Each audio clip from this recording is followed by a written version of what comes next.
Carbohydrates are biomolecules that are composed of carbon, hydrogen, and oxygen atoms in the ratio of 1 to 2 to 1. We can represent the proportion of these elements within carbohydrate molecules with the formula CH2O. Most carbohydrates are characterized as either monosaccharides, disaccharides, or polysaccharides. The term saccharide is just another word for sugar. The prefixes mono, di, and poly refer to the number of sugars in the molecule. Mono means one, so a monosaccharide is a carbohydrate made of 1 unit of sugar. The prefix di means two, so a disaccharide is a carbohydrate made of 2 units of sugar. And poly means many, so a polysaccharide is made of many sugar units bonded together. Let's talk about monosaccharides first. Monosaccharides are the building blocks, or monomers, of all carbohydrates. Common monosaccharides include glucose, fructose, and galactose. Glucose is by far the most abundant monosaccharide. It's water-soluble, easily transported through an organism, and is the energy source for cellular respiration and the production of ATP. Fructose is the primary monosaccharide found in fruits and plants, and galactose is the primary monosaccharide found in milk. All of these monosaccharides are 6 carbon sugars with the chemical formula C6H12O6.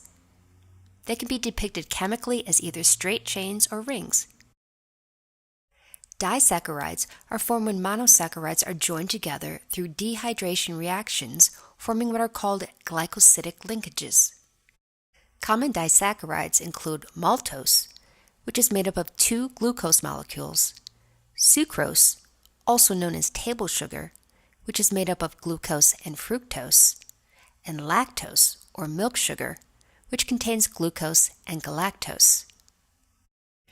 Polysaccharides are formed when glucose monomers link together to form long chains.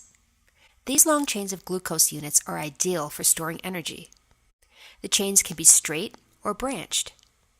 Plants store energy in the form of amylose, which has straight chains, or amylopectin, which is branched.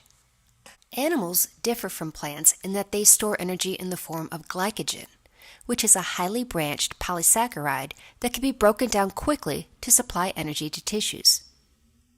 Other polysaccharides, such as cellulose, chitin, and peptidoglycan, serve as structural molecules in organisms. The most abundant polysaccharide is cellulose. Cellulose is a straight-chain polymer of glucose, like amylose, but it differs in the configuration of the bonds between the glucose units. Most organisms are unable to break these bonds and cannot use cellulose as a source of energy.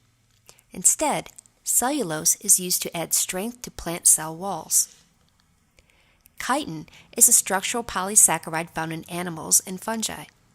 It makes up the exoskeleton of insects and crustaceans. Its unique properties are a result of chitin having amino groups attached to its sugar monomers. Peptidoglycans are complex polysaccharides found in the cell walls of bacteria. The macromolecule is both flexible and rugged due to its structure. Each monomer of the polysaccharide has a peptide chain attached to it. Often, we refer to carbohydrates as being either simple sugars or complex carbohydrates. Monosaccharides and disaccharides are commonly referred to as simple sugars. The term complex carbohydrates refers to the polysaccharides.